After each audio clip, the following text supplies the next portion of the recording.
Muy bien. Vamos, como mencioné, hoy vamos a estudiar José.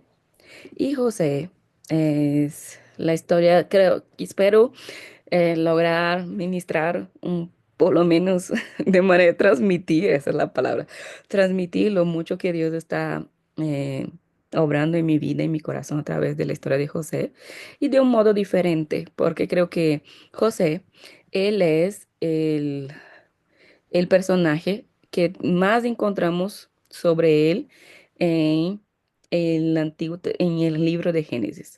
Más que Abraham, más que Isaac, más que Jacob, más que cualquier otro personaje, el mayor protagonista, si tenemos que elegir un protagonista en el libro de Génesis, definitivamente el protagonista es José. José, desde los últimos capítulos de Génesis, es más de 10 capítulos que se dedica a José al final del libro de Génesis. Y José es muy especial. Muchos hacen la tipología de José con Jesucristo, ya voy a mencionarlo aquí también. A la novela que les mencioné algunas veces ya. Si ustedes no quieren buscar algo para ver, vean la novela de José de Egipto, porque la novela de José de Egipto está increíble. Ya les pasé la página donde pueden verle de manera gratuita.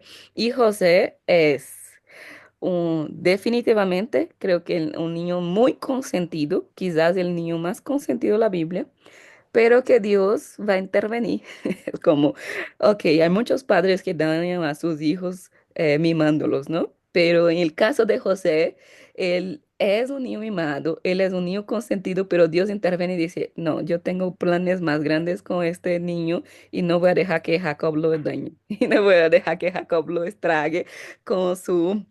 con la mimada, con todo ese consentimiento, todo mimándolo de esta manera, voy a permitir que José pase por los procesos necesarios que tenga que pasar para cumplir el propósito que tengo para él. Y creo que a través de la historia de José, Dios puede generar una transformación profunda en nuestras vidas en áreas que ni siquiera sabíamos que teníamos que ser tratados. Como Dios está haciendo conmigo, yo, José, ¿cómo? ¿Qué más de nuevo puede salir de José? La historia de José es tan conocida. Todos nosotros conocemos la historia de José, el soñador, José, el de Egipto, José de esclavo a gobernador, o sea, es famoso. Y yo realmente creí que no podría salir muchas cosas nuevas de José, pero estaba bien equivocada. Así que vamos con el nombre de José. José es el 11º hijo.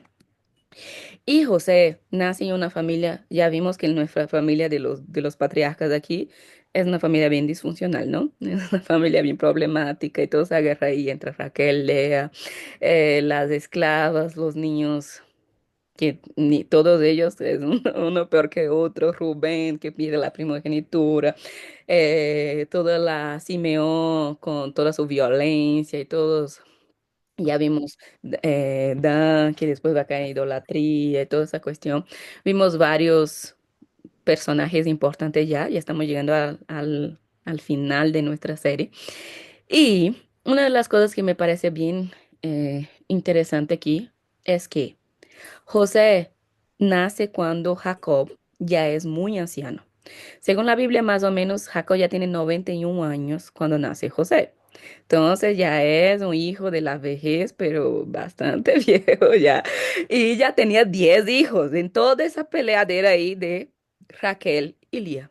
Pero José es el primer hijo de Raquel mismo, de ella, que nació de su vientre, que nació de ella mismo, no fue por las siervas. Es el primer hijo que Dios da a Raquel después de toda esa peleadera, después de toda esa historia complicada que ya fuimos viendo aquí. Es el primer hijo que Dios da a Raquel. Y Jacob lo ama desde que él nació de una manera diferente, porque es el hijo de su amada, es el hijo de Raquel. Y él nunca ocultó de que Raquel era su preferida. Desde ahí empezó, ya, eso ya complicó bastante la historia. Y Jacob comete un error muy grande con José, o sea, porque Jacob es que va a hacer que José sufra todo lo que sufre, es por culpa de Jacob, pero es también porque él solo está repitiendo. lo que recibió. Y de tener un hijo preferido, sí, pero él también era el hijo preferido de su madre y él había sido rechazado por su padre. O sea, desde su casa, ya venía esas dinámicas de que Isaac quería más a Esaú, mientras que Rebeca quería más a Jacob. Entonces, esa, eh, él solo está repitiendo un patrón. O sea, y creo que es bastante inconsciente. Él no tiene conciencia de lo mucho que es esa situación. Y eso viene desde Abraham, que Abraham tampoco fue la santa palabra de Dios, como mencionamos aquí. Abraham también tenía sus defectos. Y Abraham prefirió a Isaac. Todavía eh, en eso de, ay, es el hijo de la promesa, sí. Pero él también prefirió a Isaac en detrimento de Ismael, mandó a Ismael, y después Abraham incluso dice el texto, ¿no? Que él tiene otros hijos, pero al final se reúne ahí Isaac y Ismael, pero Isaac siempre fue el preferido. Entonces Abraham hizo eso con Isaac, Isaac reproduce esto en la dinámica dañada aquí entre Esaú y Jacob ahora va a repetir el mismo problema aquí en su casa, en su familia, y el de turno, el que va a ser dañado de turno aquí va a ser José. Y José, el nombre José significa, Joseph, ven de Joseph, significa Dios proveerá o Dios añadirá. Entonces, José significa Dios proveerá o Dios añadirá, es lo que significa la palabra José. Es un nombre tan importante que el mismo padre de Jesús va a ser José, el terreno, ¿no? Creo que somos muy injustos con José, el padre de Jesús, porque ese hombre es decir, es un hombre justo y muy justo, y Jesús solo es el Mesías por David, por José, ni es por María, si vamos a ver la genealogía. Pero bueno, vamos a quedarnos con el José de Jacob, que el José de Egipto es malo, porque él no es de Egipto, él no es de Egipto. Y en Egipto él gana un nuevo nombre, él gana el nombre él va a recibir un otro nombre, él ni siquiera es conocido como José en Egipto. Pero vamos despacio aquí. No voy a leer su nacimiento, voy a saltar ya cuando él ya tiene 17 años, más o menos, pero porque ella es una historia ya conocida. Luego envió a un hombre a Egipto delante de ellos. No, no, no. Creo que borré la diapositiva anterior. Vamos a Génesis, capítulo 37. Génesis 37 y... Ok. Génesis capítulo 37 con los sueños de José. Empecemos por ahí. Eh, que es donde la cosa se empieza a complicar para el pobre muchacho. Jacob se estableció en la tierra de Canaán. Vamos a recordar aquí qué pasó aquí antes. Jacob trabajó por 7 años, se casó con Lea, trabajó 7 años más, se casó con Raquel y pasa todo ese lío de los nacimientos de los hijos, él está trabajando para su suegro, Labán, pero llega el momento de volver a casa, Dios manda a Jacob volver a casa. Él tiene miedo de volver a casa por toda la situación con Esaú, con miedo de Esaú matarlo y todo eso que vimos. Él tiene el encuentro con Dios en el valle de Jaboc, que ya vimos cuando estudiamos a Jacob al principio de nuestra serie. Él tiene ese encuentro con Dios, pero mira, José es tan consentido, él es tan mimado por Jacob, que cuando Jacob separa a su familia en grupos para que si Esaú atacara, no matara a todos de una vez. El grupo de José y de Raquel, en el grupo ellos pone a Raquel y a José por último, como más protegidos posibles, porque en caso de que si Esaú los ataque, él no toque mi hijo amado, mi hijo consentido, José. Entonces él tiene el encuentro con Dios, Dios lo transforma a Israel, dice, desde ahora tú ya no eres Jacob, tú eres de Israel, y él vuelve a la casa de su padre, que es Isaac, después de su encuentro con su hermano y toda la situación. Ahora sí estamos en Génesis 37, capítulo 1. Voy a leer desde el 1, aquí rapidito. Y dice, Jacob se estableció en la tierra de Canaán, donde su padre había residido como extranjero. Esta es la historia de Jacob y su familia. Cuando José, y es tan interesante porque dice, esa es la historia de Jacob, pero empieza a hablar de José. Es como esa es es la historia de Jacob, pero es como José está el privilegiado, está en el centro de las atenciones para Jacob, que cuando dice esa es la historia de la familia de Jacob, dice, cuando José tenía 17 años y empieza a hablar, el título para mí debería ser esa historia de José, no de Jacob, pero bueno. Es solo un detalle que quiero que ustedes pongan atención al texto. Cuando José tenía 17 años, apacentaba el rebaño junto a sus hermanos, los hijos de Bilá y de Zilpá, que eran las mujeres de su padre. Y aquí o sea, es pastor, José es pastor. El joven José solía informar a su padre de la mala fama que tenían sus hermanos. Es un pastor, trabajador, pero Jacob lo tiene tan protegido que lo pone a trabajar con las mujeres y no con los hombres. La protección es como a José es tan diferente que en lugar de ponerle a trabajar con los hombres, él lo pone a trabajar con las mujeres. Y aquí, pero y José bien chismoso, ¿no? Porque él es muy lindo, él es un pobre niño, él no tiene culpa de muchas de las cosas que le va a pasar aquí, pero él no se da cuenta, ¿no? Él es inocente, pero la lengua de José nunca fue o sea, él no maneja bien la manera que dice. Y en la lengua, dice la Biblia, está el poder de vida y de muerte. Y aquí dice, José solía informar a su padre la mala fama que tenían sus hermanos. O sea, José, eres hermano pequeño. No sé cuántos de aquí tienen hermanos menores, yo tengo que chismea, ¿no? Ah, hizo eso. Sí da ganas de matarlo, sí da ganas de matarlo cuando hacen ese tipo de cosas. Pero bueno, seguimos leyendo el texto. Ok. Y ahí dice, Israel, que es Jacob, pero aquí ya en la versión transformada, amaba a José más que a sus otros hijos, porque lo había tenido en su vejez. Por esto mandó que le confeccionara una túnica muy elegante. En el original dice que la túnica tenía muchos colores. Para tener muchos colores tenía que ser una tela mucho más especial. Viendo sus hermanos que su padre amaba más a José que a ellos, empezaron o comenzaron a odiarlo y ni siquiera lo saludaban. Mira el clima tóxico que está en esa familia. Bien feo, bien fuerte.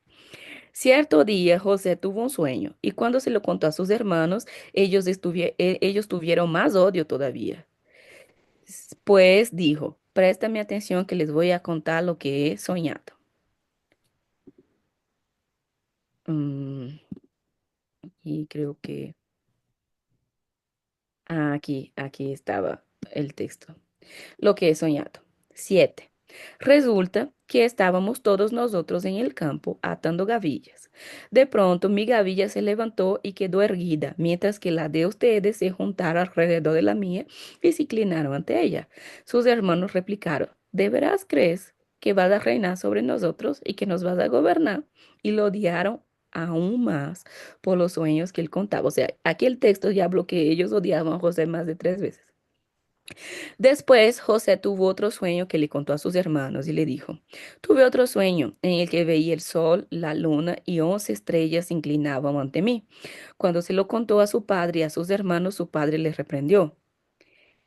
¿Qué quieres decirnos con este sueño que has tenido? Le preguntó. ¿Acaso tu madre, tus hermanos y yo vendremos a postarnos en tierra ante ti? Sus hermanos le tenían envidia, odio y envidia. Pero su padre guardaba todo esto en el corazón. Ok, esta es como la cuestión de la historia de José. El texto que quería leer es otro texto que quería leer. Es Está en Salmos. Salmos menciona a José, Salmo 115 dice, luego envió a un hombre a Egipto delante de ellos, a José, quien fue vendido como esclavo. Ese es uno de los salmos que está repasando la historia del pueblo y José es un protagonista, claro que sí. Entonces dice, le lastimaron los pies con grilletes y el cuello le pusieron un collar de hierro, hasta que llegó el momento de cumplir sus sueños. El Señor puso a prueba el carácter de José. Esa parte es bien importante. El Señor puso a prueba el carácter de José. Entonces el faraón mandó a buscarlo y lo puso en libertad. El gobernante de la nación le abrió la puerta de la cárcel. José quedó a cargo de toda la casa del rey. Llegó a ser el administrador de todas sus posesiones. Con total libertad instruía a los asistentes del rey y enseñaba a los consejeros del rey. Y ese es un texto de Salmos capítulo 115, leí del versículo 17 al 22. Y lo que quiero hablar de José son muchas cosas, ¿no? Por eso voy a tratar de resumirlo. Estoy haciendo mi mejor esfuerzo, le prometo a todos ustedes que es mi mejor intento de resumir. Pero quiero hablar de propósito, de procesos, pero quiero principalmente hablar de sanando heridas profundas, las raíces que están ahí en lo más profundo de nuestro corazón. Porque de propósitos y procesos, mucha gente habla sobre José. Hay muchas cosas ahí que se habla de que él tenía un propósito de ser gobernador, pero para vivir el propósito tenía que pasar por el proceso y todas esas cosas. Quiero pasar por eso bien rápido porque ya es algo conocido. La primera cosa que tenemos que tener claro es que el corazón tiene profundidad. Y la parábola del domingo en la iglesia predicamos sobre la parábola del sembrador. Y la parábola del sembrador habla justamente de esto. Es la primera parábola que Jesús cuenta. Y él cuenta como primera para decir, esa es la base de todas las parábolas que voy a contar. Si ustedes no entienden esta, no van a entender ninguna otra. Esa es la fundamental por eso él la cuenta de primera. La parábola del sembrador en Mateo 10, él dice que hay una semilla, que es la semilla del evangelio del reino. Hay el sembrador, que es Jesús. Y hay la tierra que es nuestro corazón. Él dice, Jesús es, incluso es una parábola que Jesús explica. Él no solo la cuenta como primera, como él la explica. Y se trata justamente de hasta qué profundidad llega el evangelio en nuestro corazón. Porque pone que la primera cale en la superficie, es tan superficial y que o sea, es tan superficial que las aves vienen y la pueden robar. Después hay una segunda semilla que entra en nuestro corazón, pero no tiene profundidad, no tiene raíces. Entonces no llega, queda también de manera poco profunda. Después tiene una tercera semilla que es cuando va a empezar a crecer las raíces hay piedras y por eso esas piedras no deja que se profundice. Hay una otra tierra que es la tierra que dice que sí profundiza, sí crea raíces, pero hay otras cosas sembradas juntos y esas otras cosas matan la semilla del reino, ¿no? De la palabra del reino.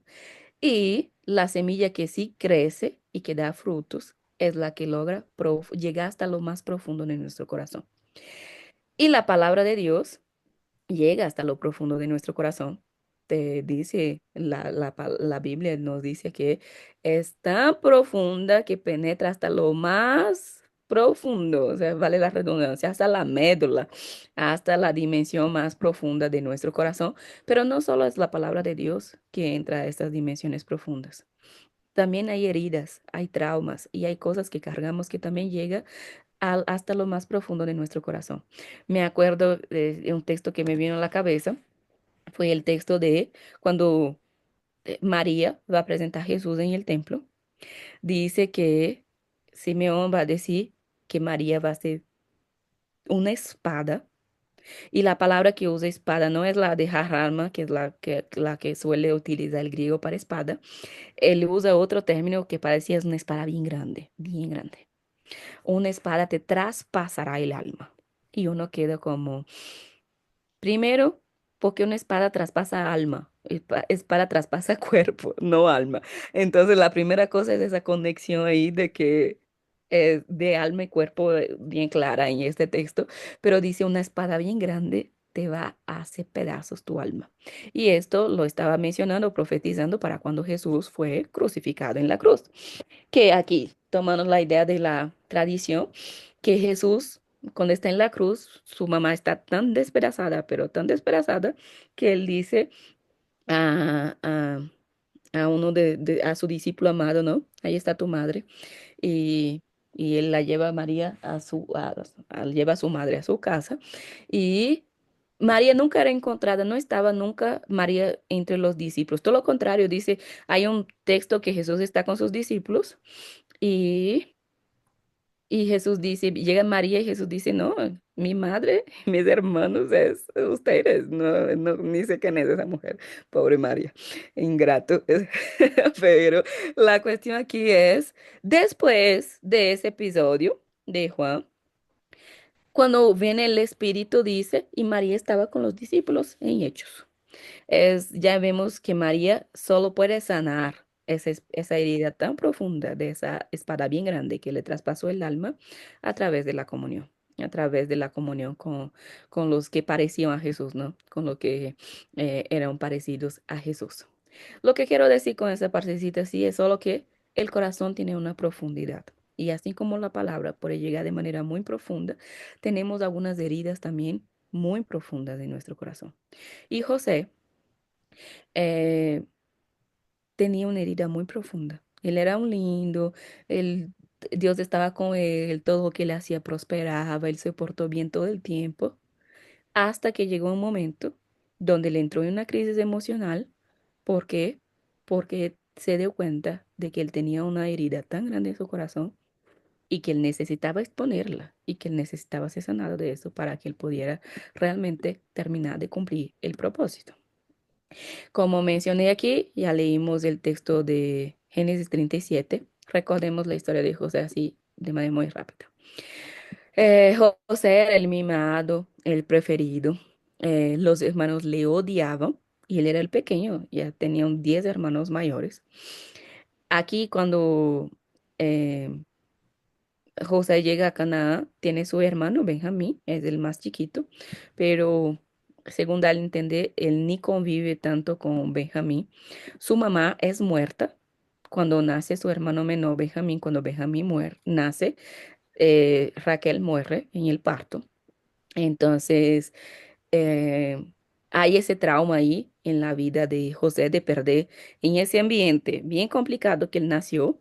Su mamá aún murió cuando él era joven y cuando su hermano pequeño nació. Entonces, quizás Benjamín, si Raquel siguiera viva, iba a ayudar bastante a solucionar la historia de José, porque ahora él no sería el único protegido, más amado por el padre, si no tenía el otro hijo de Raquel.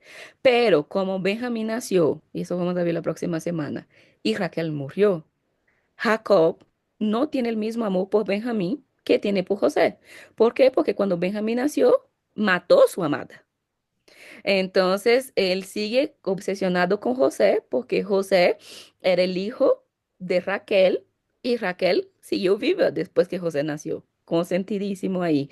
Pero Benjamín no tiene ese mismo amor que José porque de una u otra forma en el inconsciente de Jacob quedó, para que él naciera yo perdí a mi amada.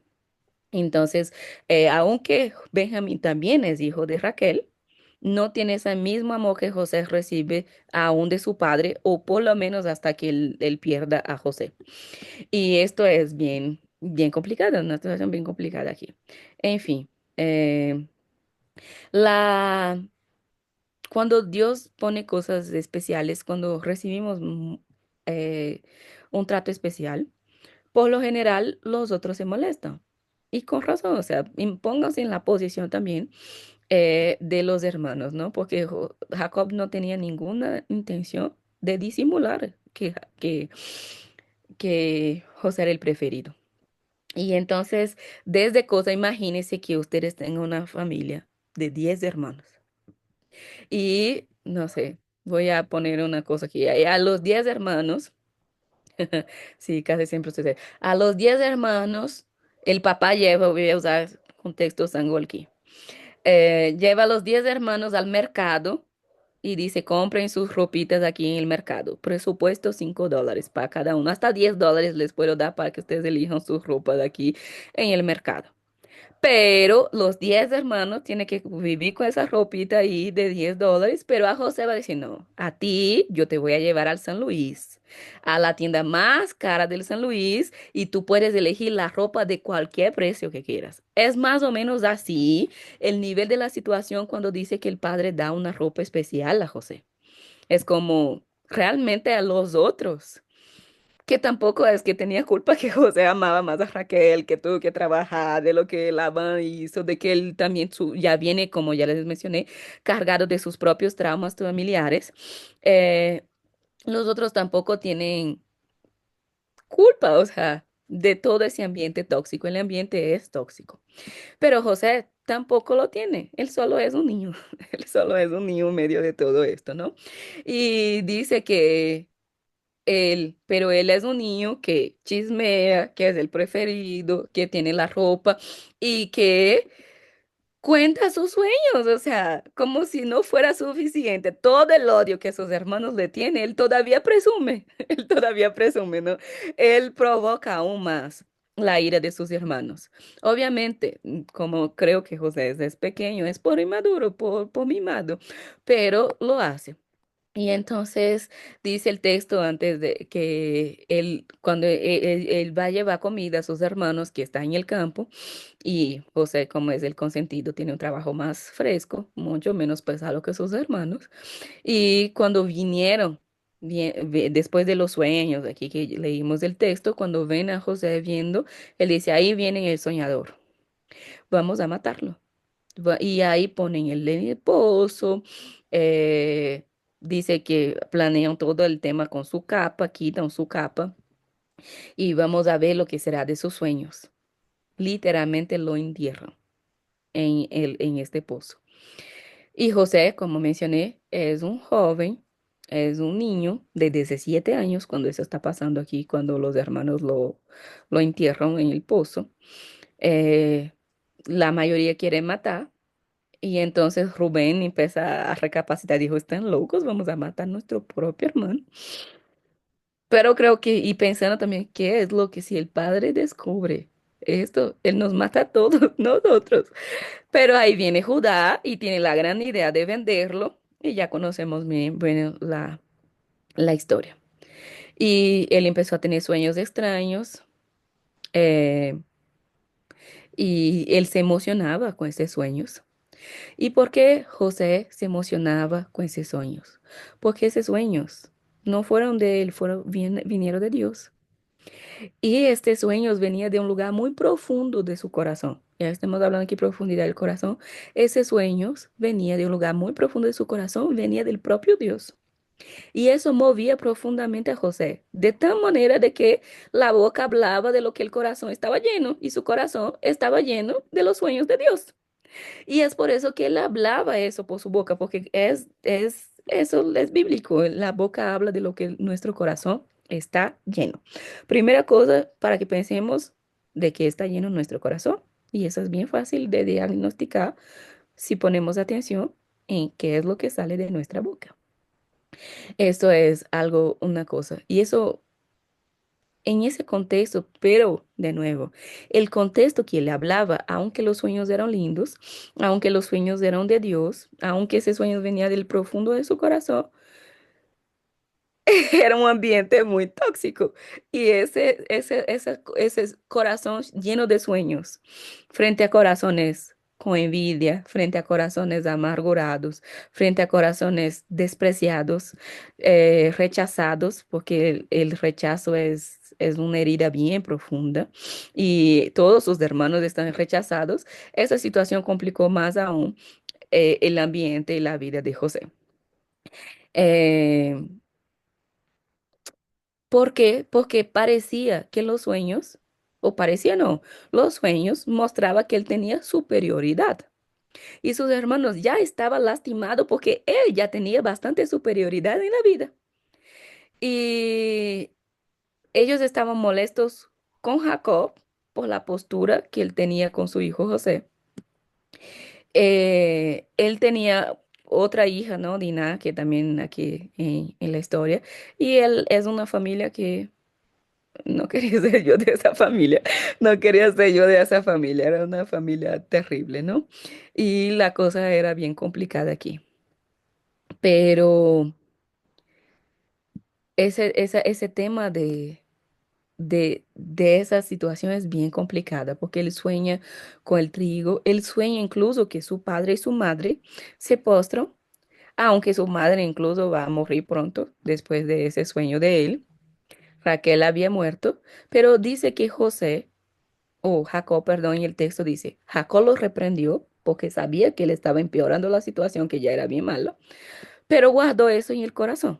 Es como José lo reprendió, sí, o Jacob lo reprendió a José, pero guardó eso en el corazón porque sabía que era algo que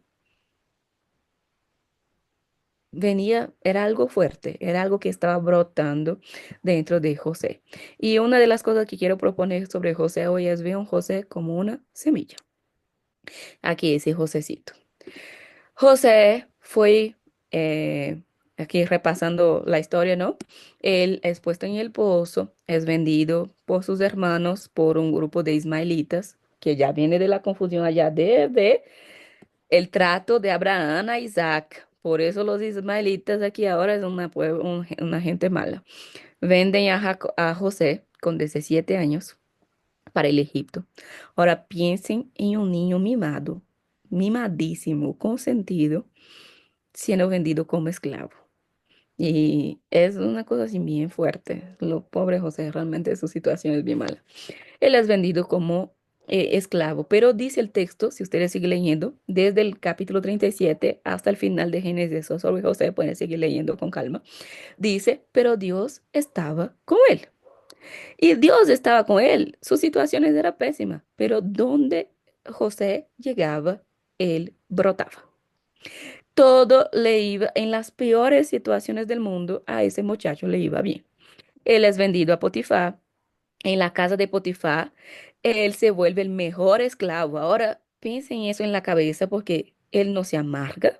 O el texto en ningún momento dice que él llora, que él se amarga, que él se revuelta, que él se queja. No, es un niño mimado, un niño consentido, que dentro de la casa de su padre no iba a crecer y no iba a fructificar lo que tenía que fructificar porque él era un niño mimado. Su papá jamás iba a dejar que él sufriera nada para poder pasar por los procesos que tenía que pasar.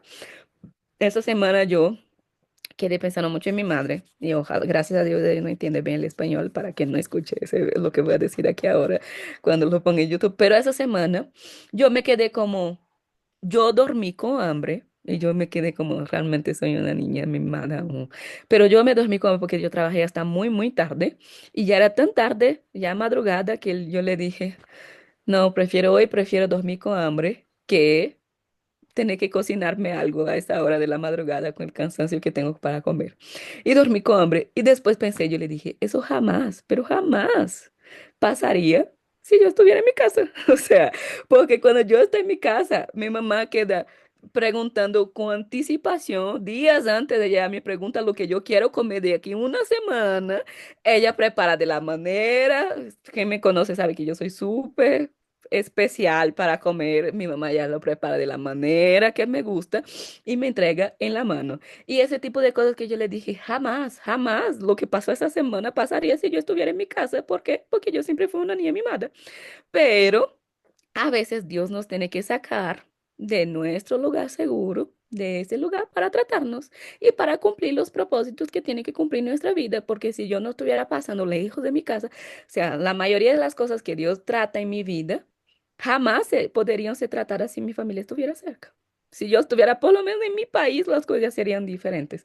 Pero muchas cosas Dios permite que yo pase aquí lejos de mi casa, lejos de mi familia, para tratar lo que él tiene que tratar, para que él pueda cumplir lo que él tiene que cumplir a través de mi vida. Y eso pasó con José.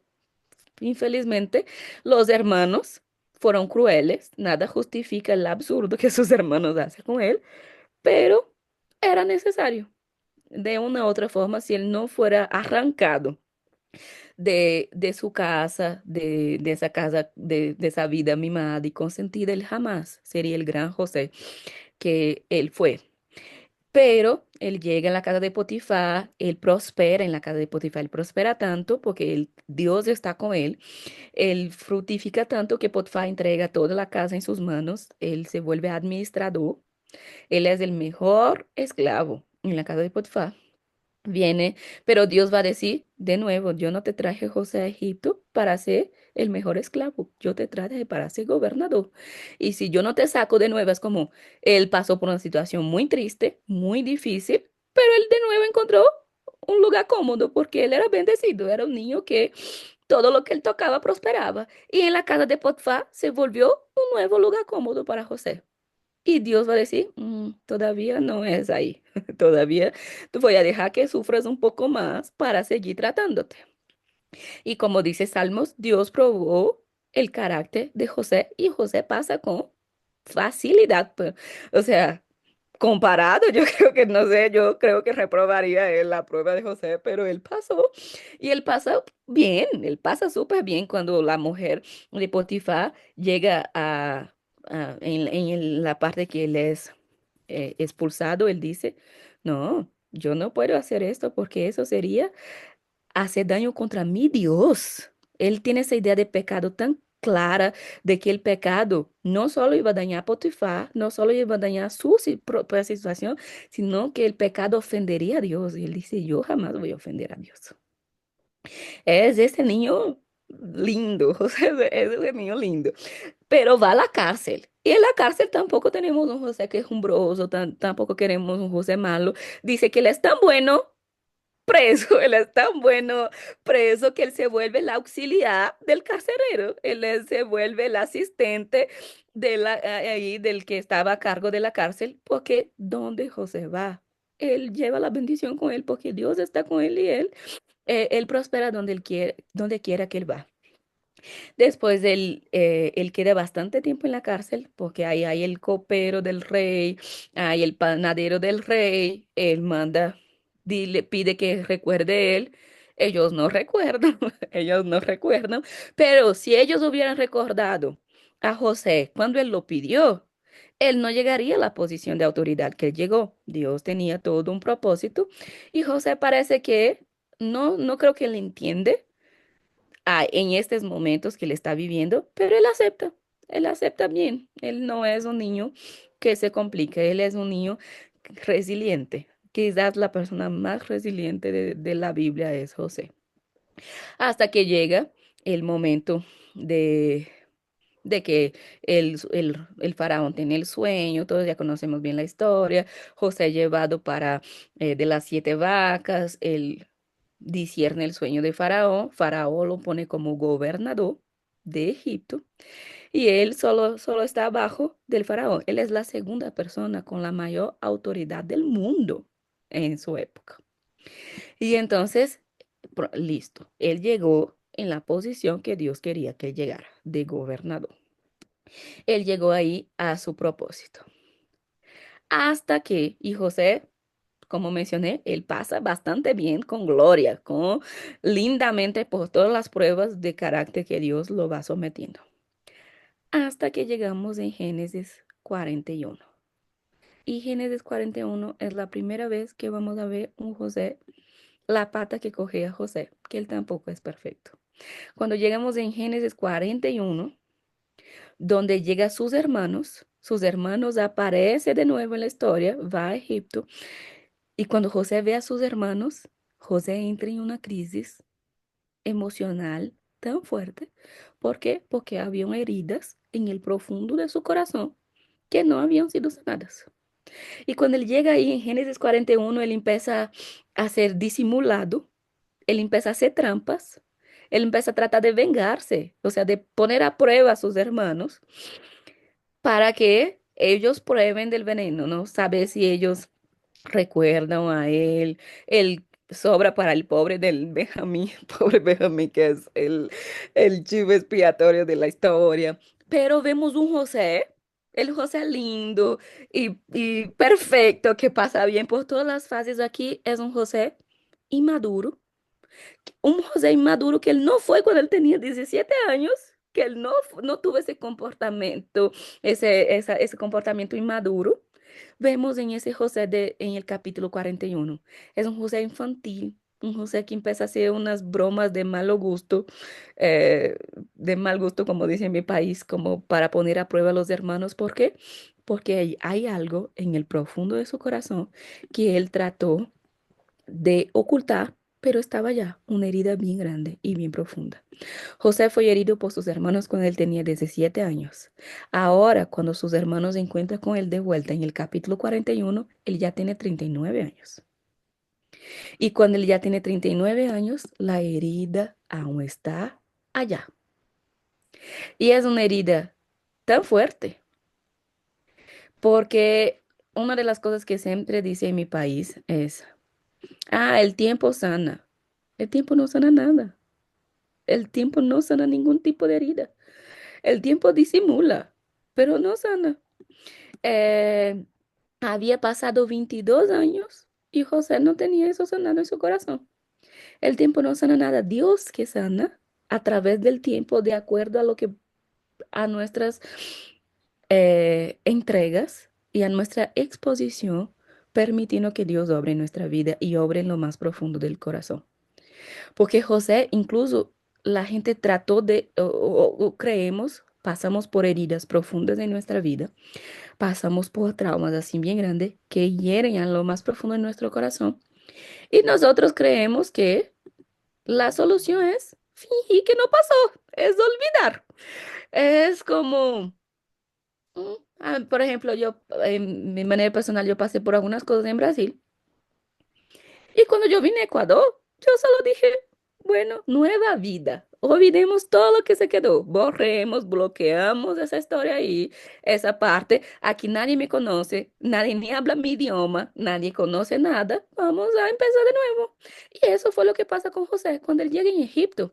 Como mencioné, él ni es conocido como José, es como Za- eh, Zafenate Panea, es algo así, alguien me ayude con el nombre en español el nuevo nombre de José, capítulo 41. Creo que es Zafenate Panea, en portugués el nombre así. Como es en español, no sé por qué ustedes cambian el nombre de las transliteraciones.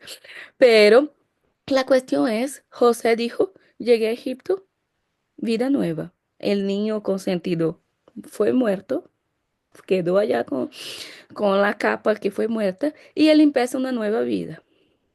Y la cuestión es que para tapar esas heridas que nosotros fingimos que no existen, empezamos de nuevo. Él tenía, él tenía su resentimiento, la magua que él tenía, era contra sus 10 hermanos. Él no tenía un problema con su hermana, él no tenía un problema con su hermano menor, Benjamín, él no tenía un problema con su padre, todo lo contrario. Pero si ustedes leen Safanat Panea, es más o menos lo mismo. Eh, Él no tenía un problema con su padre, pero en el capítulo 41, cuando su hijo nace, él empieza a decir, tratando de tapar la herida, él dice, porque yo olvidé toda la casa de mi padre. Es como su problema era con sus 10 hermanos. Pero para tratar de ignorar ese problema, él tenía que olvidar toda la casa de su padre. Él olvidó a Benjamín, él olvidó a su padre, él olvidó a su madre, él olvidó a su hermana. Él tuvo que bloquear todos en su corazón por el problema que él tenía con los hermanos. Y aquí, y eso es bien fuerte, porque a veces nosotros bloqueamos nuestra relación con nuestro Padre, que tanto nos ama, por problema con nuestros hermanos. Con problema con hermanos, bloqueamos nuestra relación con nuestro Padre. Y digo aquí, Padre, Dios mismo. Pero el punto aquí es, él dice, olvidé toda la casa de mi Padre. Manasés, mi nuevo hijo. Dios me hizo olvidar. Dios nada. Dios no está haciendo olvidar. No, Dios le va a hacer recordar y le va a hacer recordar y bien recordado. Y entonces Dios me hizo olvidar, pone el nombre de hijo de Manasés, pero tapar nuestras heridas no las sana. Porque cuando tapamos, tratamos de olvidar, olvidamos parte de la historia, de nuestra historia. Y si olvidamos nuestra historia, olvidamos nuestra identidad y olvidamos quién somos. Es por eso que siempre les digo, esa cuestión de la memoria es tan fuerte que es por eso que es tan triste el Alzheimer. Porque cuando la gente pierde la memoria, pierde identidad. Ellas ya no saben quiénes son. Por eso es una enfermedad tan dura, tan difícil. Es una pérdida de identidad. ¿Por qué? Porque si olvidamos la historia, olvidamos quiénes somos. Y eso fue lo que José trató de hacer con su herida profunda, siendo un niño lindo, un niño brillante, bendecido donde quiera que llegaba, sirviendo. Si pone para ser esclavo, él es el mejor esclavo. Si es para ser preso, el mejor preso. Si es para revelar sueños, el que mejor revela los sueños. Él es todo esto, y es cierto. Pero él trató de olvidar quién él era para tapar esa herida profunda que él tenía en el corazón. Y la cuestión es que el proceso de cura no es olvidando, es cicatrizando. No vamos a lograr ser curados si tratando de olvidar, solo logramos ser curados cicatrizando. Y las cicatrices es una cosa tan poderosa, que Jesús cuando resucitó, resucitó con cicatrices. Jesús podría haber resucitado con un nuevo cuerpo sin marcas. ¿Por qué Él necesitó resucitar con las marcas de los clavos? ¿Por qué Él necesitó resucitar con las cicatrices? Porque solo hay las cicatrices es la prueba de que la vida venció la muerte. No es tapando, no es borrando, no es olvidando que sanamos nuestras heridas más profundas. Llegamos en Génesis 45, cuando llega a sus hermanos y como mencioné, por primera vez tenemos un José desequilibrado. Por primera vez tenemos un José en crisis. Por primera vez tenemos un José infantil, tenemos un José inmaduro. Por primera vez tenemos el José que siempre fue ese niño lindo. Ahora no es, no es. Y la primera cosa que José necesita hacer para sanar es reconocer quién es. ¿Por qué? Porque los hermanos lo ven.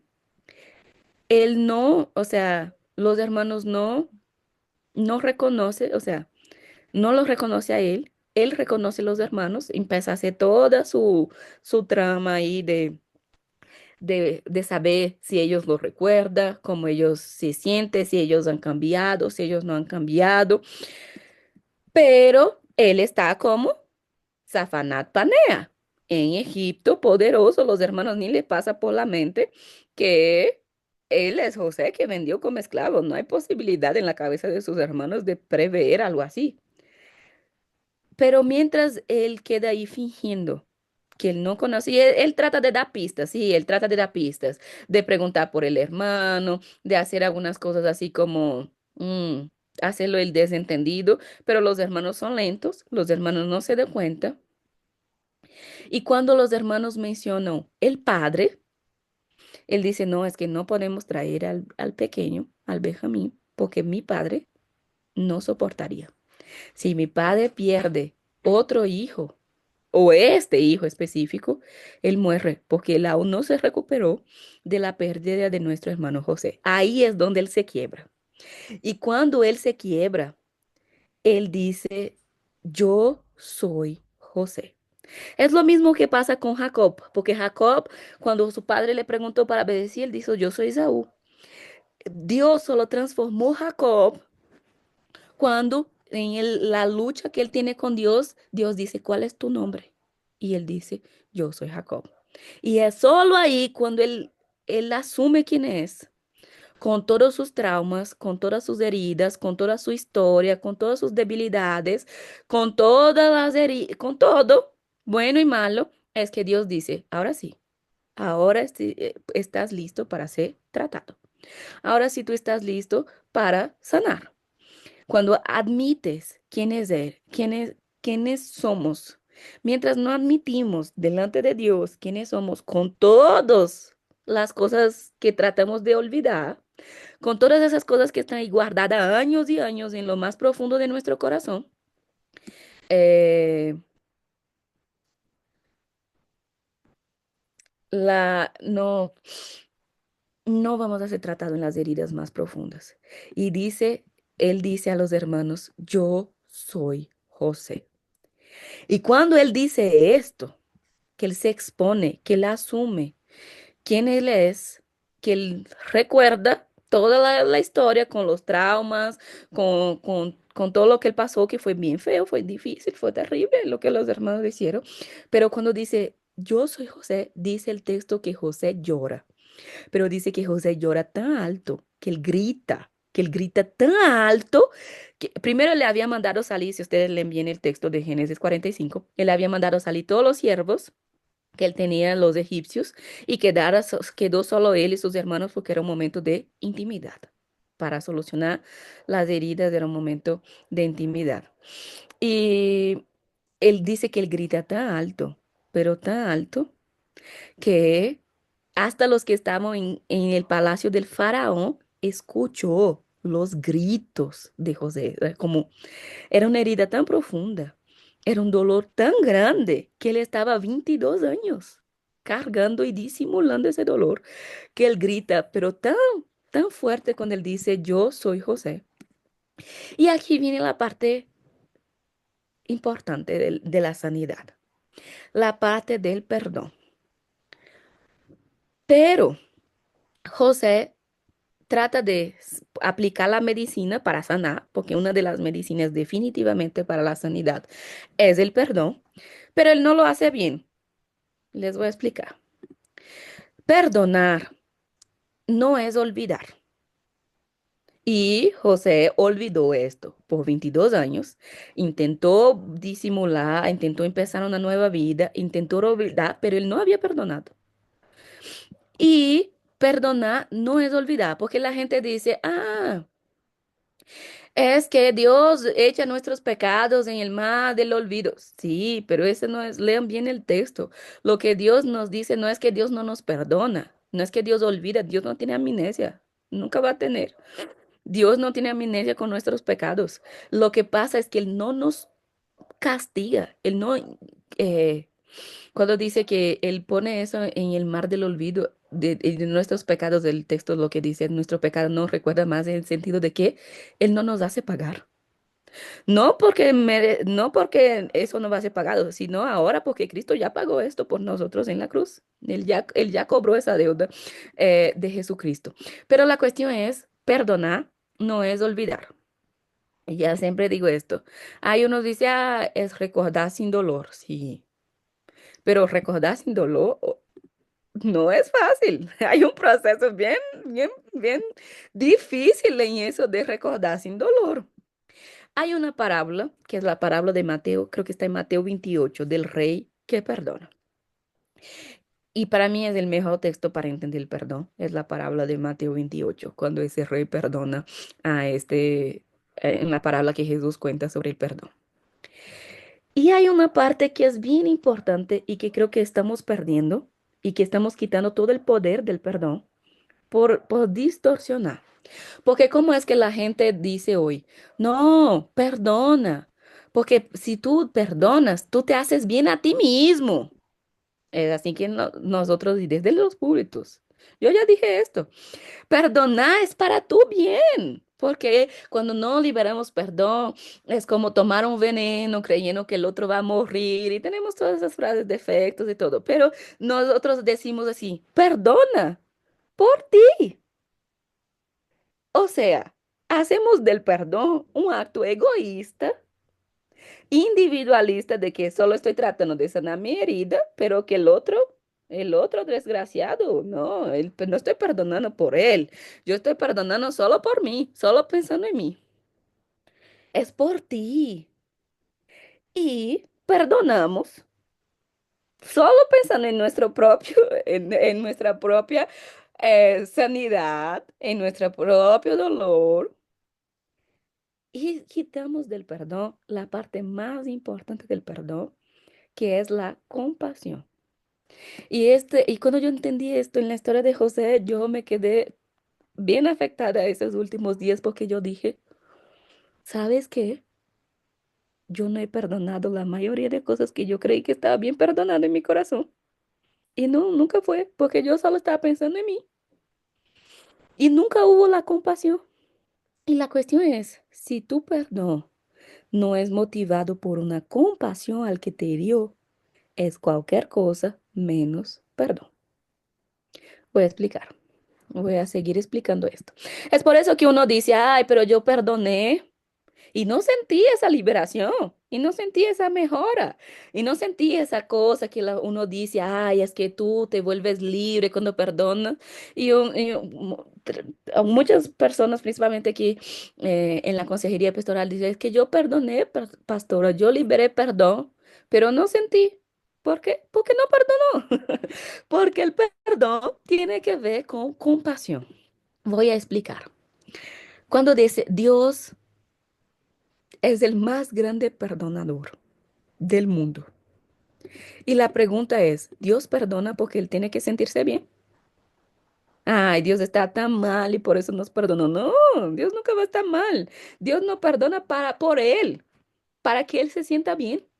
Dios perdona, dice Salmos, si yo no estoy equivocada, en Salmos capítulo 103 versículo 8 dice, y Dios perdona porque le lleno de compasión y misericordia. Y es por eso que Dios perdona. En la historia, la parábola que leo Mateo 28, la parábola del rey que perdona, dice, cuando el rey ve que la situación de este hombre es tan miserable, el rey se compadece de la miseria de este hombre y por eso lo perdona. Efesios, creo que es Efesios. Efesios, creo que es Efesios capítulo 4 versículo 32. Si yo no estoy equivocada, es cuando el autor de Efesios dice, perdonen con el corazón lleno de compasión. Porque si no hay compasión, no hay perdón. Eso es bien serio y eso es bien fuerte, porque nosotros tratamos de liberar para sanar a nosotros mismos, pero no tenemos compasión por quien nos hirió. No tenemos, y si no tenemos compasión, no llegamos al punto del perdón. Y eso porque, y por eso siempre les digo que siempre que hablamos de perdón, el perdón es difícil, para mí es de la cosa más difícil de la vida, es el perdonar. Y, y por eso, y siempre les digo, el perdón está totalmente asociado al amor. Solo hay perdón si hay amor. Si yo no logro amar, no logro perdonar. Es así de sencillo. Es por eso que yo siempre digo, yo le dije, yo creo que yo puedo hacer lo que yo crea en mi vida. Que mi abuela me va a perdonar. Cualquier cosa, yo puedo hacer cualquier cosa, matar, robar, ser la peor persona del mundo, que yo estoy segura que mi abuela me perdona, o mi papá, o mi mamá. Yo sé, yo estoy segura que yo puedo hacer cualquier cosa que ellos al final me perdonan. ¿Por qué? Porque me aman tan profundamente que tienen la capacidad de perdonarme, así como Dios. Pero si no tenemos la capacidad de amar y tener misericordia, no logramos perdonar. Y, y ese es el punto del perdón, es mirar a quien te hizo mal, no con la mirada del rencor, sino con la mirada de la compasión. Es como, es tan miserable, esa persona es tan digna de, de misericordia y movido por esa misericordia, por esa compasión, es que logramos perdonar.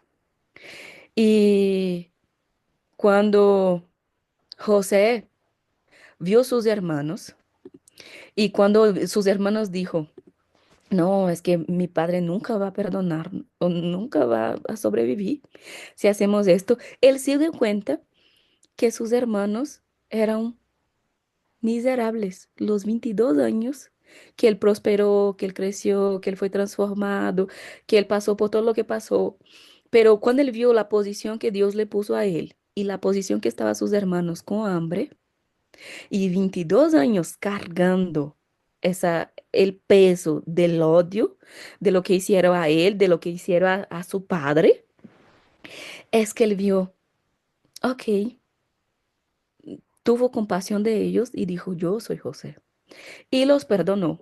Pero él los perdonó, pero no expresó bien. Y les voy a darles otro, el texto dice, vamos a leer Génesis 41:1.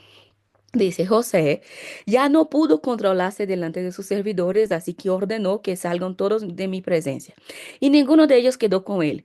Cuando se dio a conocer a sus hermanos, comenzó a llorar tan fuerte que los egipcios se enteraron de la noticia que llegó hasta la casa del faraón. Yo soy José, declaró a sus hermanos. Vive todavía mi padre. Y por el amor al padre es que él perdonó también a sus hermanos. Y eso es bien importante. Nuestro amor a Dios tiene que ser tan fuerte, nuestro amor al Padre tiene que ser tan fuerte que eso tiene que llevarnos a tener compasión y misericordia de nuestros hermanos a punto de perdonarlos porque amo tanto al Padre que perdona a mis hermanos. Pero seguimos con el texto. Vive todavía mi Padre, pero ellos estaban tan pasmados que no atinaban a contestarle. No obstante, José insistió. Acérquense. Ponga atención, esa parte es muy importante. Cuando ellos se acercaron, él añadió, yo soy José. Él dice de nuevo, él asume su identidad de nuevo para ser sanado. El hermano de ustedes, a quien vendieron a Egipto. Pero ahora, por favor, ponga atención. Pero ahora, por favor, no se aflijan. Más, ni se reprochen por haberme vendido. Pues en realidad, fue Dios. ¿Qué es lo que está haciendo? José realmente lo perdonó, sí, pero él expresa a sus hermanos como si le estuvieran disculpando. Y perdón y disculpa no es lo mismo. Ese es el punto que quiero hacerlo de entender hoy. Perdón y disculpa no es lo mismo. Y aquí en el texto, mira, como José dice, él perdonó, sí, él está perdonando a sus hermanos. Dentro, en su corazón, él lo está perdonando. Él está sanando esa herida ahí bien profunda. Pero él dice, pero ahora no se aflijan ni se reprochen. Es como decir, no, no, la culpa no es de ustedes, no.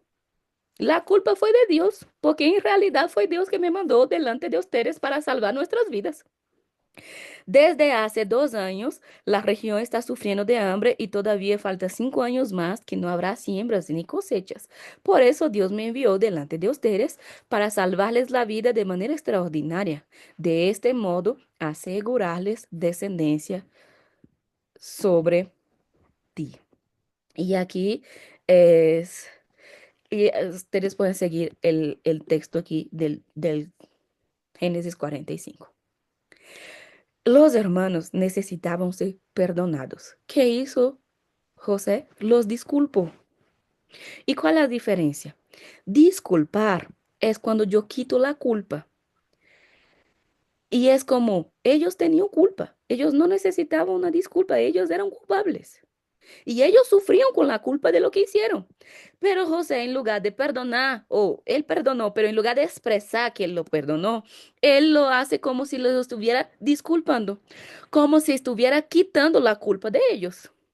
Él se equivoca en sus palabras, en su manera de expresarse, porque ellos, voy a repetir esto, espero que estén entendiendo lo que estoy tratando de decir, ellos necesitaban perdón y José les dio una disculpa. Y cuando necesitamos perdón, una disculpa no sirve para sanarnos. No, ¿por qué? No funcionó. ¿Por qué? Porque ellos eran culpables y necesitaban perdón. Y José le ofreció con sus palabras aquí una disculpa. Voy a probar mi punto. José perdonó, sí. José sigue bien, manda llamar al padre. El padre viene todos vivir felices en Egipto. Pasan bastante tiempo en Egipto, más de 15 años. Jacob en Egipto. Los hijos de José crecen. Jacob va a bendecir los hijos. Jacob sigue con sus problemas complicados porque a la hora de bendecir los hijos todavía trata de bendecir el menor en lugar del mayor, invierte. Y José dice, no, no, papi, no hagas este daño de nuevo, no nos metas en ese problema de nuevo, porque este es el mayor. Y Jacob dice, no, yo bendigo a quien yo quiera y da la bendición del mayor al menor enredando toda la historia de nuevo, como si ya no fuera suficiente todo lo que ellos habían pasado. Y José, pobre José. todavía trata de arreglar la situación y no logra. Jacob bendice a Efraín, que es el menor, como si fuera el mayor, y a Manasés, el mayor, como si fuera el menor. Ya, Jacob los bendice a todos antes de morir. Y después, ponga atención aquí lo que les voy a indicar. José solucionó, sanó su herida. Tuvo que exponerla, tuvo que admitir que existía, tuvo que admitir quién era. Yo soy José, el que ustedes vendieron. Tengo esa herida ahí, pero él admite, él tiene compasión de los hermanos, él perdona a los hermanos, pero no sabe expresar. Y los hermanos, cuando recibió una disculpa de José, no se sintieron perdonados. Ahí Jacob muere. Y cuando Jacob muere, hubo un meme en Brasil que era una cosa bien absurda que un niño hizo como si fuera su profesora, hizo un billete así, una nota, hizo una nota como si fuera la profesora que escribiera, pero bien descarada que fue el propio niño que escribió. Y al final de la nota él puso, ese billete, esa nota es verdad. Y eso se volvió un meme en Brasil hace algunos años atrás, de que cuando decimos una cosa así bien mentirosa, bien descarada, decimos, ay, esa nota es verdadera, porque es obvio que no es verdadera. Y aquí hay una nota que yo tengo, que yo creo que es así como esa nota de Brasil, que es una nota bien descarada y pone al final, la nota es verdadera. Cuando José, oh perdón, cuando Jacob muere, los hermanos de José miran la nota que manda, la nota verdadera que manda José. Díganle a José, eso es Génesis 50, último capítulo de Génesis. Génesis 50, díganle a José que perdone, por favor, la terrible maldad y pecado que sus hermanos cometieron contra él. Ponga atención aquí. Se supone que en el 45 José perdonó a sus hermanos. Pero aquí, después de la muerte de Jacob, en Génesis 50, los hermanos aún están escribiendo una nota como si fuera el padre muerto, pidiendo a José que perdone a sus hermanos. ¿Por qué? Porque lo que José les dijo fue una disculpa. Fue que, no se preocupe, ustedes no tienen culpa de nada, fue Dios que me trajo acá. Pero ellos sí eran culpables. Y es por eso que ellos aquí en Génesis 50 dice, dile a José, como si fuera Jacob que escribió. ¿Y por qué yo creo que es una nota? Esa nota es verdadera porque Jacob podría haber dicho a José. ¿Por qué esperó que Jacob muriera para mandar la nota a José? Porque lo que está pasando aquí, de verdad, en mi opinión, en mi lectura es, cuando Jacob murió, los hermanos dijo, ahora él se venga. Él se estaba disimulando y él estaba fingiendo que nos perdonó porque, porque papá estaba vivo y él tenía mucho respeto por nuestro padre. Pero ahora que nuestro padre murió, ahora nosotros estamos fritos porque ahora José se va a vengar con toda la fuerza y el poder que él tiene contra nosotros. Entonces él manda una nota como si fuera una nota de Jacob, que por qué Jacob no dijo a José cuando estaba vivo, no sabemos, porque de nuevo yo creo que esa nota es verdadera, ¿no? Es ellos mismos que están escribiendo la nota en nombre de Jacob para pedir a José que les perdone. Pero ellos no se dieron cuenta, ellos no sabían porque por la manera que, que José se expresó, que José sí ya los había perdonado. José ya no tenía ese plan de venganza, pero ellos en su cabeza, como José les dio una disculpa cuando ellos necesitaban perdón, ellos creyeron que José todavía se iba a vengar. Y ahí dice, díganle a José, por favor, que perdone la terrible maldad y pecado que sus hermanos cometieron contra él. Y aquí es, de nuevo, ellos no necesitaban una disculpa. ¿Por qué? Porque ellos eran culpables. Aquí en la nota ellos están diciendo, ellos cometieron maldad y pecado. Y eso, y sufrieron con la culpa de eso. ¿Por qué? Porque sí tenían la culpa. Así que, por favor, perdona la maldad de los siervos del Dios de tu padre. En cuando José escuchó esas palabras, lloró de nuevo. Todavía faltaba asegurar que esa cicatriz estaba sanada. José lloró, se echó a llorar. Luego sus hermanos se presentaron ante José, se inclinaron ante él y dijeron, aquí nos tienes, somos tus esclavos. Y ahora José va a perdonarlos de verdad. Ahora ya no les va a dar una disculpa, ahora les va a dar un perdón. Diga, no tengo miedo, le contestó José. ¿Puedo acaso tomar el lugar de Dios? Ahí pone, aquí sale la verdad. Es como, es verdad que ustedes pensaron hacerme mal. El original dice, es verdad que ustedes hicieron mal contra mí. Es como, ustedes tienen culpa. ¿Verdad que ustedes hicieron mal contra mí? Pero ahora sí, él se está expresando con lenguaje de perdón. Ustedes son culpables, sí. Pero Dios transformó el mal que ustedes hicieron contra mí. Dios transformó ese mal en bien para lograr lo que hoy estamos viendo, salvar la vida de mucha gente. Así que les perdono. No tengan miedo. Yo cuidaré de ustedes y de sus hijos. Y de ese modo José los consoló, pues les habló al corazón. Cuando dice que les habló al corazón, es ellos también necesitaban ser sanados. Ellos también necesitaban ese perdón para hacer cicatrizar esa herida, que ellos también fueron heridos por la maldad que hicieron contra José. Y cuando dice, y él habló al corazón, es como, él ahora dijo lo que las heridas profundas que había también en el corazón de sus hermanos necesitaba para ser sanadas, cicatrizadas.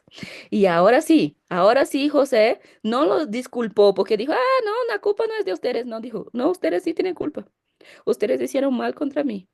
Pero les perdono, porque este mal que ustedes hicieron contra mí, culpables, Dios lo transformó en bien. Ahora sí, Él perdonó. Así que la primera cosa que quiero o la primera cosa, quiero que ustedes piensen varias cosas conmigo aquí. Primero es, repasen sus listas de perdonados, repasen sus listas de perdonados y vea primero si hay compasión en sus corazones hacia ese perdón, porque yo venía luchando con algo bastante fuerte, por eso Dios vino con esa palabra en mi corazón, martillándola. ¿Por qué? Porque yo estaba tratando de olvidar, estaba tratando de ignorar una situación, porque yo no estaba logrando perdonar y había una herida profunda ahí en mi corazón. Y entonces Dios me con una terapia y con el texto dijo, ya, mira la vida de esta persona. ¿Y qué ves en la vida de esa persona que tú no estás logrando perdonar? Y yo me quedé como, es sola, es amargada, es triste, es sin sueño, sin posibilidad, ya no crece. Y fui haciendo una lista y terminé el final de la lista diciendo, pobre, o sea, realmente compasión. Y es como llegué cuando llegué al punto de la compasión, de la misericordia, de decir, realmente es una vida miserable. Fue cuando logré llegar al punto del perdón. Porque de nuevo, el perdón no tiene que ser esa cosa individualista que nosotros decimos, ay, perdona para sanarte. No, reprende ese nombre de Jesús. No es solo por ti que tú perdonas. Tú perdonas cuando logras tener el carácter compasivo de Dios y Dios nos lleva, movidos por compasión, como dice Efesios, perdone con el corazón lleno de compasión. Si no es lleno de compasión, no es perdón. Y eso es bien serio. Y de nuevo, cuidado con sus palabras. No ofrezcan disculpas a personas que necesitan perdón. Porque José perdonó, pero ofreció una disculpa a gente que sí tenía culpa. Y pasaron más de 15 años. Y sus hermanos no se sintieron perdonados después de la muerte de su padre. Ellos tienen que mandar una nota inventada en mi cabeza, inventada. Ojalá no sea, no, no puedo probar eso, es solo mi humilde opinión leyendo el texto. Inventada, esa nota es verdadera, de pidiendo, pidiendo que el padre pidiendo después de muerto que José perdone a sus hermanos. Y ahí José llora de nuevo. ¿Por qué José lloró de nuevo? Porque todavía faltaba una cosita que sanar ahí. Porque si estuviera realmente también totalmente sanado, si el proceso del perdón hubiera concluido, él no iba a llorar de nuevo porque él se echa a llorar de nuevo. Entonces él llora de nuevo, concluye el perdón y ahí él no solo trata de ignorar, de disculpar, sino que ahí él realmente perdona a sus hermanos y sana la herida profunda que había en su corazón y que había en el corazón de ellos. Liberar el perdón para que ellos también puedan eh, lograr. Una de las cosas, les cuento lo mejor de la noche, que ya voy a terminar porque ya pasamos mucho de la hora, pero la mejor de la noche era, yo no iba a hablar nada de eso con ustedes de José hoy, mi estudio era este, José es una semilla, que el texto que yo tenía para José era hoy era de que José es una semilla. Y, pero para que esa semilla, para que una semilla brote, ella tiene que morir. Uno tiene que enterrar la semilla para que ella pueda crecer y fructificar y volverse un árbol. Y esa semilla, y es esto, si nosotros no estamos dispuestos a morir, nunca vamos a fructificar. Si no estamos dispuestos a ser enterrados, y ser enterrados es difícil. José pasó por lo peor.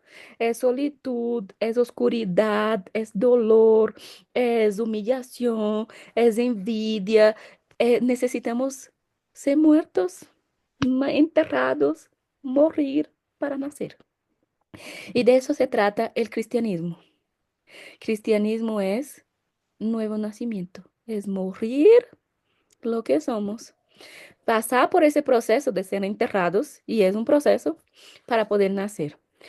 Ese sueño de José era por su vocación. Y aquí la cuestión es, él no lograba controlar porque nació en el profundo de su corazón, de Dios. Y la pregunta que quiero hacer es, ¿cuál es tu vocación? ¿Cuál es esa cosa que realmente te mueve para el propósito que Dios tiene para ti? Porque yo, por ejemplo, mi vocación, desde que yo tengo memoria, yo sabía que mi vocación era ser maestra. Pero dije, mi mamá no estuvo nada de acuerdo porque todas sus hermanas son maestras y son pobres, y son pobres. Y ella dijo, no, no, no, tú tienes todo un potencial brillante para hacer lo que quieras. No vas a ser maestra porque maestra no tiene una vida eh, muy fácil. La vida de maestra trabaja todo el tiempo, trabaja antes, trabaja en el trabajo, trabaja después corrigiendo. Mi mamá dijo, no, piensa en otros planes, no te voy a dejar ser maestra. Pero la vocación era tan fuerte en mí que yo daba clase a todos mis osos, a mis muñecas, a mi hermana menor. Tenía una escuela, mi escuela, yo le dije, debía patentear. Yo tenía desde mis 4 años, yo tengo mi propia escuela que era Amigos del ABC. Y tenía todo y era una vocación que estaba en mí. Y yo intenté huir, yo fui a la construcción civil, yo hice otras cosas, era buena en lo que yo hacía, no, nunca fui mala, pero no era la vocación. Y mientras no era la vocación, no estaba en el lugar correcto. Y entonces, la vocación de José siempre fue ser el gobernador, pero Dios tuvo que mover, tuvo que pasarlo por varios procesos para que él llegara a la vocación. Y después me empecé a dar clases de física, empecé a dar clases de química, empecé a dar clases de matemática, hasta llegar hoy aquí en la teología, porque al final, si no logramos llegar a esa vocación que Dios nos puso, la vida no va a tener sentido. Pero, y aquí la pregunta es, ¿tú tienes claro cuál es tu vocación? ¿Sabes para qué fue que Dios te llamó? Y la vocación de José estaba clara desde que él era niño, pero él solo logró cumplir después de que él pasó por varios procesos y ya era un adulto cuando él llegó a su vocación. Y el hecho de que necesitamos tener vocación, somos de esa semilla, la vocación es de esa semilla, y que necesita crecer, pero para crecer tiene que ser enterrada. Y para ser enterrada y tiene que ser regada y que pasamos por toda esa historia ahí de José, que ya no tengo tiempo más de ahondar en esto. Pero José fue deformado para ser transformado. José era un niño mimado, un consentido y que tuvo que sufrir todo lo que tuvo que sufrir para ser transformado, para llegar al punto del propósito que él tenía que cumplir. Y así como Jesús, Jesús era Dios y Jesús se deformó, se despojó de su naturaleza, asumió forma humana para cumplir su llamado, su vocación de Salvador. Eso es tan fuerte porque nosotros queremos cumplir nuestra vocación, queremos cumplir los propósitos y los sueños de Dios para nuestra vida. Dios tiene un sueño para cada uno de nosotros, yo no dudo de esto ni por un segundo, pero no queremos aguantar. el proceso. No queremos aguantar ninguna crítica. No, yo, una crítica en YouTube ya es suficiente para dejarme. Nunca más voy a volver a predicar en mi vida. Nunca más voy a volver a grabar un video. No, si no soportamos el proceso, no llegamos ni al propósito. Así de sencillo. Y José pasó por mucho para ser, tuvo que ser deformado. De niño mimado, de niño consentido, de súper protegido, para ser transformado en el José gobernador. Él tuvo que ser sembrado. Hay un texto que dice que Jesús fue como el grano de trigo molido y Jesús fue sembrado por 3 días para que él creciera, resucitara como el más grande fruto, la primicia. Él resucitó como la primicia de la nueva creación. Y esos momentos de cómo son los sembrados cuando tenemos que morir es difícil. Son los procesos no son fáciles. Lo que José pasó fue súper difícil.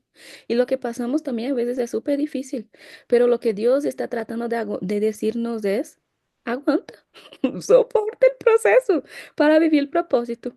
Porque aunque es oscuro, aunque es profundo, aunque es solitario, aunque a veces uno llora, a veces que aunque esas heridas profundas se van haciendo en nuestro corazón a lo largo del proceso, Salmo 109:8 dice, aunque, creo que es Salmo 109:8, aunque yo esté en el más profundo abismo, Dios estará. Y Dios siempre estuvo con José en todos los momentos difíciles. Entonces, aguanta, aguanta el proceso de ser sembrado, de morir para nacer de nuevo. Y José pasó por varios procesos, ¿no? Fue podado cuando empezó a crecer en la casa de Potifar, empezó a dar sus primeros frutos. Dios podó para ser la planta más grande del Egipto. Después el faraón vio, no, es una cosa tan, es un árbol tan fructífero que voy a plantarlo él en medio del Egipto para que los frutos de José alcance todo el mundo conocido de la época. José daba fruto en todos los lugares que llegaba. En todos los tiempos, en todas las horas, nosotros, a pesar de los procesos difíciles, tenemos que fructificar para el reino de Dios. Y quiero terminar, ahora sí, prometo, ahora es verdad. Esa nota es verdadera, esa nota es verdadera. Quiero terminar con la bendición que Jacob dio a José antes de morir. Génesis, y creo que es Génesis 40, me olvidé cuál es el capítulo. Génesis 49. Mira, es tan bonito, era bonito también lo de José como semilla, pero Génesis 49 dice, mira, vimos las bendiciones de casi todos los anteriores, y hay algunos que solo un versículo, solo una frase, mira qué generosa es la bendición, porque Jacob muere con José siendo el niño preferido de él, ¿no? José es como una planta junto al agua. Algunos dicen que es como un retoño, otros dicen que es como una rama, pero José es como una planta junto a la fuente de agua. La fuente de agua es Dios, es el Espíritu Santo, que produce mucho fruto. ¿Por qué? Porque está junto al agua y sus ramas trepan sobre el muro. Lo que está diciendo aquí es, las ramas de ese fruto es tan grande que pasa a los muros vecinos. Si, no sé si ustedes ya tuvieron una casa que tiene árbol, pero si tu árbol, sus frutos, pasa al terreno vecino, nació de ti, nació de tu árbol que está en tu terreno, pero los frutos que pasan el muro es del vecino. O sea, el vecino puede quedar con todos los muros que pasó para su lado. Lo que Dios está diciendo es, o sea, fructifica tanto, pero fructifica tanto que todos los vecinos comen de sus frutos. Recibe de los frutos que está en su terreno, pero bendice más allá de sus muros personales. Él fructifica mucho más allá que para él mismo. Y dice el texto, ¿no? Sus ramas trepan sobre el muro. Los arqueros lo odian y tiran flechas y siempre lo están molestando. ¿Por qué? Porque árbol que tiene frutos. Esos son los árboles que la gente trata de atacar. Nadie lanza piedras en árbol que no tiene fruto. Las piedras son lanzadas para porque hay frutos en el árbol. Y Los arqueros lo odian, le tiran flechas y siempre están molestando. Pero José, 24, José tiene brazos fuertes y mantiene firme su arco.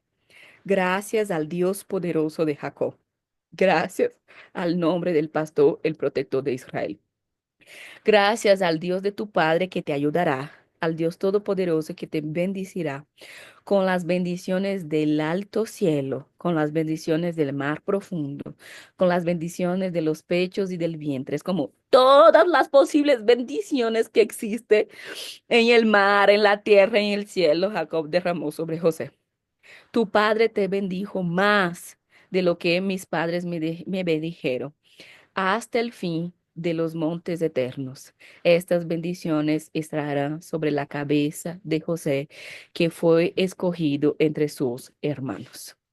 Y con esa palabra de bendición, la bendición más linda, la bendición más poderosa que Jacob dio a su hijo amado José.